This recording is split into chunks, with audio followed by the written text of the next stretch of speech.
네, 안녕하세요. 무산입니다. 반갑습니다. 예, 오늘도 그 깨달을 오와 깨달을 가게에 대한 이야기를 해보겠습니다. 동서양은 음양의 이치로 보면요. 기본적으로 이제 차이가 있죠. 아무래도 동양은 정신 문명이 발달했고 서양은 이제 물질 문명이 발달했는데요. 각자는 이제 배울학자와 불견자로 되어 있습니다. 결국 이제 학문을 통해서 배움을 통해서 분석을 통해서 깨달음을 얻는 것을 추구하는 것이 서양 학문의 특징이라고 볼 수가 있을 것 같습니다.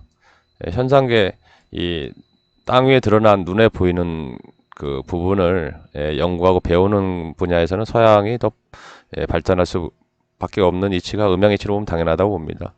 그래서 이 세계를 굳이 이제 솥단지에 발 세 개가 있다고 볼 때, 종교와 그 크게 보면 철학 그리고 과학 이렇게 세 가지 분야에서 같이 함께 봐야 된다고 봅니다. 근데 철학과학은 이제 배울 학자가 붙죠. 근데 종교는 가르칠 교자를 합니다. 그 차이가 있다고 보는데요. 나중에 한번 종교 종자나 뭐 철학 철자, 과자에 대해서도 한번 말씀드려 보겠습니다. 이렇게 균형 잡힌 감각으로 과학의 이치는 과학의 이치대로, 종교는 종교대로, 철학은 철학대로 나름의 역할이 있다고 보는데요. 동양은 말 그대로 이제 마음과 나우자인데요. 내 마음자리를 알아차리는, 남으로 보면 이 보이지 않지만은 생명의 근본 뿌리 자리를 공부하는 그런 깨달음을 추구한다고 볼 수 있을 것 같습니다. 그래서 나무 뿌리에서 보면 가지와 잎이 아무리 많아도 결국 한 그루의 나무일 뿐이지 않습니까? 그래서 동양은 굉장히 총체적이고 종합적으로 통찰의 안목이 굉장히 발달됐다고 볼 수 있을 건데요. 서양은 또 이렇게 분화돼서 발달되는 분석하는 그런 깨달음이 더 발달됐다고 볼 수 있을 것 같습니다. 그래서 뭐 동양인들은 결국 내 마음자리를 그 깨닫는 공부 쪽으로 발달할 수밖에 없을 거고 서양은 이렇게 예, 과학 철학처럼 철학은 이제 사실 종교와 과학을 잇는 가교 역할이라고 저는 보는데요. 뒤에서 한번 설명드려 보겠습니다. 철학 철자를 말씀드릴 때요. 그래서 이렇게 학예 분야로 배움을 통해서 분석을 통해서 깨달음을 얻는 쪽으로 발달할 수밖에 없는 이치가 이게 태극 음양의 이치대로 이렇게 오와 각이 서로 균형 맞춰서 돌아가야 되는 이치를 저는 이제 글자도 보여주고 있다고 생각이 듭니다. 뭐, 뭐 내 마음자리를 깨닫든 그 배워서 깨닫든 뭐 나무의 뿌리처럼 뿌리에서 보면 하나 아니겠습니까? 뿌리가 있기 때문에 이 두 개의 가지가 있듯이 우리도 뭐 생명의 근본 뿌리와 같은 그 알아차리는 자리가 있어서 오든 각이든 깨달을 수 있는 거 아니겠습니까? 이 각자의 고자를 보면은 불견자가 아니라 이렇게 눈목자를 썼습니다. 이 눈목자는 앞서 설명드린 영상에 보셨던 분은 아시겠지만 달월자죠. 이렇게 되면 눈목자가 되는데 날일자가 있지 않습니까? 여기 보면은 날일자 모습이 있죠. 그래서 저는 이제 눈목자를 일과 월 천지자연의 변화와 또 음양을 상징하는 그 일월이 돌아가는 이치를 본받아 배운다. 왜냐하면 배울학자의 뜻이 있기 때문에요. 그래서 그것을 보고 깨달음 얻는 이치가 담겨 있다고 볼 수 있습니다. 그래서 각은 말 그대로 배워서 새로운 견해를 얻는 깨달음이라고 볼 수 있을 것 같고요. 에, 오는 내 마음 스스로 얻는 깨달음이라고 볼 수 있을 것 같습니다. 마음 십자와 나오자니까요. 나오자에는 이제 자기란 뜻이 있습니다. 자신. 그 스스로 자자도 이제 자신이라는 뜻이 있기 때문에 뜻은 같다고 볼 수 있죠. 그래서 스스로 얻는 깨달음이다라고 볼 수 있을 것 같습니다. 학은 근데 누군가 깨달은 것을 전해줄 수가 있지만 오는 그렇게 되는 또 어려움이 있습니다. 그렇게 되는 데는 그 이치도 음양의 이치대로 이렇게 펼쳐진 거라고 저는 생각이 드는데요. 뭐 왜냐하면은 자신이 뭐 깨달은 것을 누군가한테 가르치고 사람이 배우면은 그 세상을 보는 새로운 견해가 생길 수 있거든요. 견해할 때도 이 견자를 쓰니까요. 뭐 예로 코페르니쿠스가 그 천동설에서 지동설을 이렇게 주장해서 지금은 당시에는 천동설을 사실로 알고 있었죠. 인간의 깨달음 수준이. 근데 결국 지금은 이 코페르니쿠스로 인해 가지고 지동설에 대한 깨달음이 모든 사람한테 전파가 되지 않습니까? 요즘은 뭐 지동설을 모르는 사람이 없죠. 3살 먹은 애도 아는 사실인데, 근데 오는 다릅니다. 이거는 만약에 이 각과 같이 자신이 깨달은 것을 가르치고 배움을 통해서 전해줄 수 있다면은 뭐 석가모니 부처님이나 여러 성인들이 나오셨는데 그렇게 되면은 깨닫지 못한 사람이 없어야 되는데 그런가요? 깨달은 사람이 극히 드물죠. 그래서 오는 뭐 물론 이심점심으로 전해지는 법이 있다고는 하지만 결국 자기 마음을 가지고 자기가 깨달아야 된다는 이치가 있거든요. 누가 전해줄 수 있는 것이 아닌 뭐 쉽게 말해서 말을 저수지 물 앞까지 끌고 갈 수는 있지만 물 먹게 하는 거는 말 자신에게 달린 거 아니겠습니까? 그래서 저는 이제 이 오를 하면 그럼 무엇이 바뀌느냐 이것이 중요한 문제가 아닐까 싶습니다. 그리고 오를 한 사람들의 특징이 무엇인지 저는 이제 이렇게 보고 싶습니다. 뭐 나무의 뿌리에서 보면은 모두가 하나라는 이치를 깨닫게 되기 때문에 왜냐면 나무로 보면 아까 말씀드린 것처럼 오는 근본 뿌리로 내려가는 공부를 하는 거거든요. 또 이를 통해서 다시 이제 밖으로의 깨달음을 추구하는 것이 음양이치대로 원래 심은 이 태극과 같다고 볼 수가 있거든요. 끊임없이 사실 돌아가야 되는데 막히지 말고 마음이 무르르듯이 흘러가야 되는데 마음이 그치게 되면 그것이 한이 되거든요. 이거는 그치다 멈추다는 뜻이거든요. 마음은 태극이 자연의 치대로 계속 돌아가야 됩니다. 마음은. 근데 말 그대로 불교의 금강경에 보면 이제 무주상보시라고 하죠. 마음을 어떻게 또 쓰냐고 할 때 응당 머무르는 바 없이 그건 결국 계속 물을 흐르듯이 돌아가야 된다는 뜻이거든요. 그래서 마음이 어느 곳에 한 곳에 머무르게 되면은 그것이 이제 오래 고차가 되면 한이 된다고 볼 수가 있습니다. 이 글자도 그렇게 알려주고 있거든요. 그래서 이제 불교의 고승들도 그 도인의 마음 어린아이와 같다고 그러죠. 또 기독교에서도 천국은 어린아이 같은 사람들이 갈 수 있다라고 하는데 어린아이들은 뭐 울다가 웃다가 금방 그때그때 상황에 따라서 마음의 흔적이 안 남고 그냥 깔끔하게 바로바로 그렇게 마음 상황에 따라 변해가지 않습니까? 태극의 치대로 마음을 쓰는 거거든요. 물론 이제 도인과 어린아이의 차이는 근본적인 차이는 있지만 글자 이치로 봐도 그렇습니다. 근데 이 오자는 이제 나라는 뜻이 결국은 당신, 그대, 우리라는 뜻으로 발전되거든요. 사전에 보면 우리라는 뜻이 있습니다. 그래서 내 마음자리를 깨닫게 되면은 나 하나로만 보던 그런 상태에서 지구 전체, 우주 전체로 보는 그런 마음이 생긴다고 볼 수 있습니다. 우리 전체를 보는 상태. 그래서 뭐 성인들이 그렇게 보지 않았습니까? 한자로 보면은 큰 대자로 보고 싶습니다. 오를 하게 되면은 전체를 보기 때문에 그냥 사람 인자와 한일자로 되어 있는데요. 한일자는 모두란 뜻이 있습니다. 사전에 보면은 그렇죠. 뭐 모든 수의 시작이자 모든 수 안에 공통적으로 들어가 있는 거 아니겠습니까? 그래서 모든 사람을 자신과 하나로 보는 사람, 전체로 보는 사람, 동일하다는 뜻이 있거든요. 모든 사람을 보통 사람 인자는 이제 동양에서 남을 뜻하는 타인을 뜻하는 뜻으로 많이 쓰이는데요. 나와 남을 모두 하나로 보는 사람 그런 사람이 이제 큰 대자로 볼 수 있는데요. 저는 오자와 같은 뜻이라고 저는 봅니다. 뭐 주역 권계 문헌전에 보면은 좀 대인에 대해서 거창하게 나와 있습니다. 뭐 대인은 이제 천지와 더불어서 그 덕을 합한다고 그런 말을 하고요. 일월과 더불어서 그 밝음이 합하고 뭐 사계절과 질서에 합하고 귀신과 더불어서 그 기륭이 합한다고 이런 얘기를 합니다. 귀신이란 말을 여기서는 뭐 막이나 이런 존재가 아니고요. 이 따로따로 말할 때 귀는 보통 이제 돌아가시는 훌륭한 성현을 말합니다. 일반적으로. 신은 이제 서로 그 현재 살아계신 성현을 말하는데요. 일반적으로 귀신이면 이제 돌아가시는 훌륭한 성현을 뜻한다고 보면 될 것 같습니다. 그래서 뭐 저는 이제 주역에서 대인을 그렇게 거창하게 이런저런 말로 하는 것보다 하늘 이 대자 이미 나와 있다고 보거든요.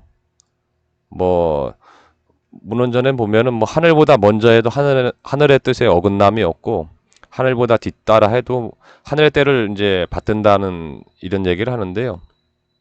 결국은 이제 주역에서 말하는 대인이란 뭐 하늘의 이치와 어긋남이 없고 천지자연의 이치에 맞게 덕을 베풀며 산다는 뜻인데 이 인자가 사실은 뭐 그런 뜻이 그대로 있습니다. 일자는 선부경술의 이치로 보면 천일일, 지일리, 인일삼의 이치로 해가지고 하늘을 상징하는 뜻이거든요. 또 사람이 이제 여기서 갈라지죠.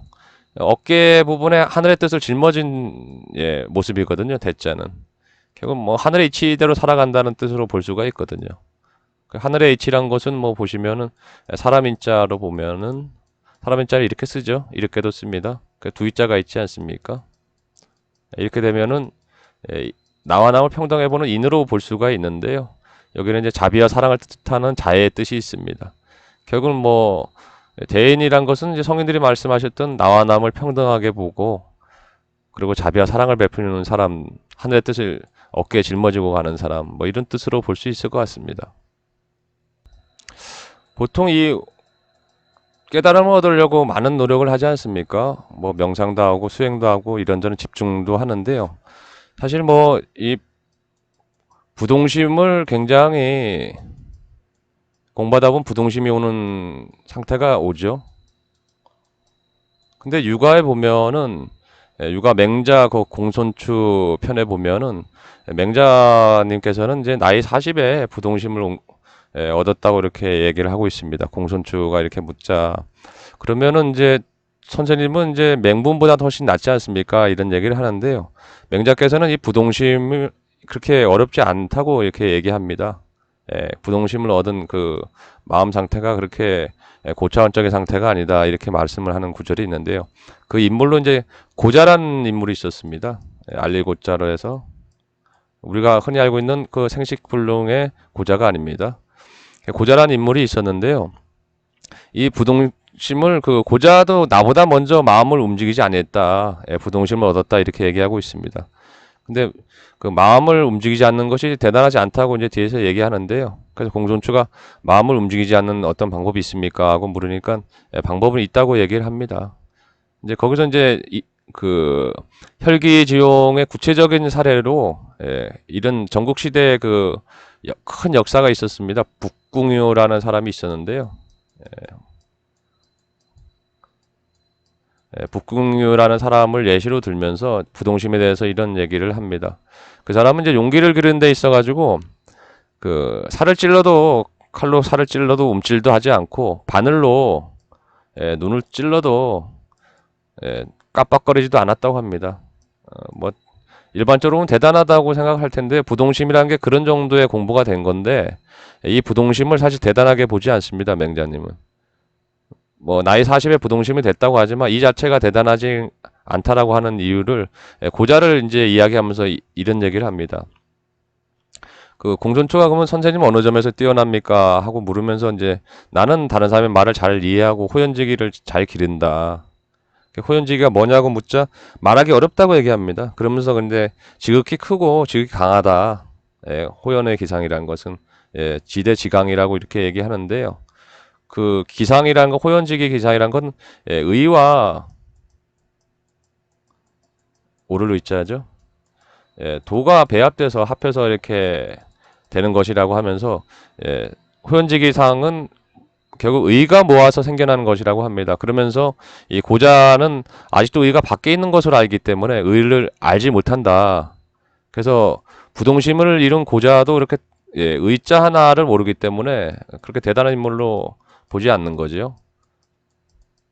뭐 이게 당연하죠. 나자죠. 그래서 옳고 그름이 나에게 달린 것이지 세상의 평가로 달린 것이 아니란 것을 알려주고 있기 때문에 의가 밖에 있다고 하는 것은 이 글자로 봐도 맹자님 말씀은 뭐 당연한 말씀인데요.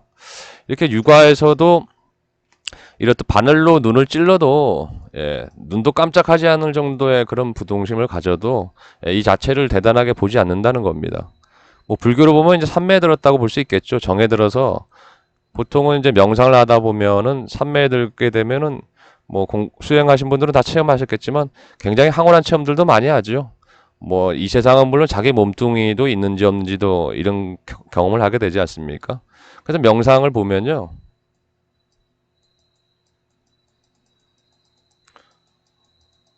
생각상자입니다.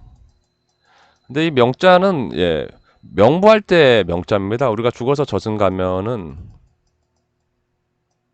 그 명부에 간다고 그러지 않습니까? 저승 명부에 오른다 이런 말도 하는데 글자가 너무 좀 그래서 죄송합니다. 결국은 이제 명상하는 목적은 뭐 삼매 체험을 하신 분들은 다 아시겠지만 자기 몸뚱이가 있는지도 모르고 이 세계에 대한 지각 능력이 완전히 사라집니다. 죽어서 명부에 가면은 이 세상 이승에 대한 인식을 못하죠. 자기 몸뚱이에 대한 인식도 못하고 그 결국은 이제 자기 몸뚱이가 자기가 아니란 체험을 하는데 이 명상이 그 목적이 있다고 볼 수 있거든요. 그 요가난다에 보면은 이제 공중부양이나 여러 가지 기적을 보인 그 바두리 마하시아라는 성자가 있는데요. 그 명상보다도 신에 대한 사랑을 더 중시해라. 명상하는 목적을 잊어서는 안 된다. 명상 자체가 목적이 아니란 거거든요. 신을 더 사랑하라는 얘기는 저는 앞서 이제 설명드린 거에서 이렇게 말씀드리고 싶습니다. 신자와 하늘천자 그리고 하늘자는 다 같은 것이다라고 앞서 말씀드렸는데요. 왜냐면은 수리로 보면은 천부경이치로 보면은 숫자 1은 하늘을 상징하고 천자를 보시면은 만들다는 뜻의 장인공자가 있죠. 장인공자와 사람인자가 만물을 뜻하는 사람인자가 있지 않습니까? 그래서 만물을 만드는 일을 하는 그 하늘이나 이거는 펼신자 보일자입니다. 이 세계를 펼쳐 보이는 신이나 같은 뜻이거든요. 그렇지 않겠습니까? 그래서 그 결국은 이제 신을 사랑하라는 것은 하늘천자와 신자가 같다고 볼 때 하늘이 만든 만물이 꼭 사람이 곧 하늘이다라는 뜻도 되거든요. 인내천 사상이죠. 결국은 사람이 곧 하늘이다 그렇게 보고 사람이 곧 신이다 이런 이치로 보면은 결국 인간을 사랑하라는 경천의인 사상의 뜻과 다르지 않거든요. 뭐 성인들 말씀이 결국은 뭐 깊은 명상을 통해서 신비한 초능력이나 그런 능력 얻는 것을 대단하게 중시 여기지 않았던 것도 궁극에는 하늘의 치대로 살아간다는 것은 천자로 보면은 사람 인자가 있죠. 그리고 두 이자가 있지 않습니까? 그래서 인자를 이렇게도 쓰니까요. 그리고 두 이자를 더하면 애인의 뜻이 있거든요. 그래서 자비와 사랑을 뜻하는 자의 뜻이 있고요. 이건 뭐 제가 막 말하는 것이 아니라 사전에 있는 뜻 그대로 말씀드리는 겁니다. 그래서 결국은 뭐 나와 남을 평등하게 여기는 인을 강조하셨죠. 공자님 성인도 그 바탕으로 자비와 사랑을 베풀라고 이렇게 말씀하신 거기 때문에 성인들 말씀은 결국 뭐 이렇게 깊은 명상에 들어서 삼매에 들고 이런 것을 그거는 그렇게 공부 차원에서는 중요하게 생각을 안 하셨거든요. 물론 이제 공부하는 과정에서 체험하는 지나가는 풍경에 불과하긴 한데 결국 모든 성인들의 공통점은 하늘천자이시대로 살 것을 말씀하셨다고 보거든요. 그 인도의 유명한 그 성자죠. 라마나 마르시도 이런 말을 했습니다. 비유로 어떤 이제 스승이 제자들한테 깊은 이제 수행에 들어가기 전에 산매에 들기 전에 목이 마르다 하면서 물을 떠오라고 이렇게 얘기합니다. 그 제자들이 강물로 가가지고 물을 떠오는데 이 그 사이에 스승이 이제 깊은 산매에 들어서 제자들이 뭐 스승이 이제 깨어나지 않으니까 산매에 들어가서 다 떠나고 이제 딱 산매에 깨어나니까 제일 먼저 하는 이야기가 그겁니다. 물 좀 다오, 물 어디 있느냐. 그래서 이 산매는 결국 아까 말씀드린 명상의 명부의 뜻으로 봐도 그렇고요.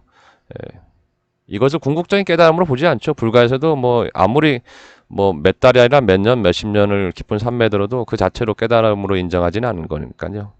왜냐면 생명의 근본자리, 내 마음자리 이걸 오자는 사실 이렇게 깨달아 오자는 성자로 볼 수도 있습니다. 뭐 성이 간단하죠. 마음이 생겨 나오는 자리, 생명들마다 이 마음이 생겨 나오는 성자리는 다 있다는 뜻이거든요. 성자를 보면 이 자리 깨달았을 때 그것을 높이 사는 것은 에, 나 위주에서 우리 전체로 보는 그런 삶의 변화가 오를 통해서 이루어질 수 있기 때문에 그런 말씀했다고 봅니다. 뭐 우스갯소리일 수도 있지만 어쨌든 맹자님께서도 이렇게 뭐 그런 부동심이나 삼매나 별로 그렇게 다르지가 않거든요. 마음이 움직이지 않는 거. 근데 그 자체를 높이 평가 안 했다는 것은 이 고자라는 사람도 결국 이 의 하나를 모르기 때문에 대표적으로 그런 표현을 했지만요. 그래서 성인들은 뭐 어떤 특별한 능력들, 초능력들을 이렇게 높이 사지 않았죠. 뭐 우스갯소리지만 이 고자는 우리가 알고 있는 이제 그 고자가 아닙니다. 이 고자는 북고자를 씁니다. 여기에는 뭐 여러 가지 추측설이 있는데요. 뭐 여기 저는 이렇게 보고 싶습니다. 뭐 물론 어떤 분들은 이제 북처럼 속이 없는 사람이란 뜻으로 해석하기도 합니다.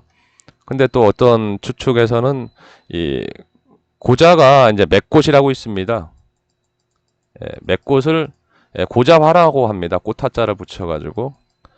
네, 고자화는 이제 나팔꽃보다는 작고요. 열매가 잘 맺혀지지 않는다 해서 뭐 열매는 자식 아니겠습니까? 그래서 생식이 잘 되지 않는 남성을 고자화에 이제 비유해서 고자로 결부한 거 아닌가 이렇게도 얘기하는데 저는 이제 이렇게 보고 싶습니다. 뭐 아직 확실한 서류는 없는 것 같은데요.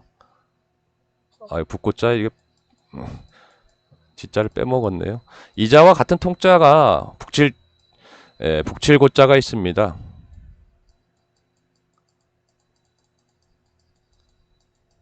같은 이제 통자인데요. 눈목자가 있으면. 근데 이거는 맹인고자입니다. 맹은 앞을 못 보는 사람 아닙니까? 우리 흔히 자식을 못 본다고 그런 말을 하지 않습니까? 그래서 이 글자와 같은 뜻으로 보면은 북고자의 치도 어떻게 보면은 자식을 못 보는 거 아들 자자 자식 할 때 자자 아닙니까? 앞을 못 보는 사람이나 자식을 못 보는 사람이나 그래서 이런 이치로 볼 수도 있을 것 같습니다. 글자로 보면은 뭐 좀 잡설을 하다 보니까 이렇게 길어졌는데요. 그래서 오가 결국은 뭐 자기 마음자리를 깨달은 사람들의 특징은 우리라는 그 인류 전체를 생각한 삶을 살게 된다. 특징이 뭐 성인들이 다 그런 삶을 살다 가시지 않았습니까? 그 뭐 얘기가 길어져 가지고요. 뭐 하고 싶은 얘기는 정작 못한 것 같습니다. 그래서 나를 깨닫기 위해서 이렇게 부동심이 되고 삼매드는 것이 그것은 오와는 별개라는 것을 이렇게 말씀드리려고 이렇게 했는데요. 뭐 어떻게 적절한 비유인지 모르겠습니다. 오늘은 여기까지 말씀드리겠습니다. 끝까지 시청해 주셔서 감사하고요. 건강하십시오.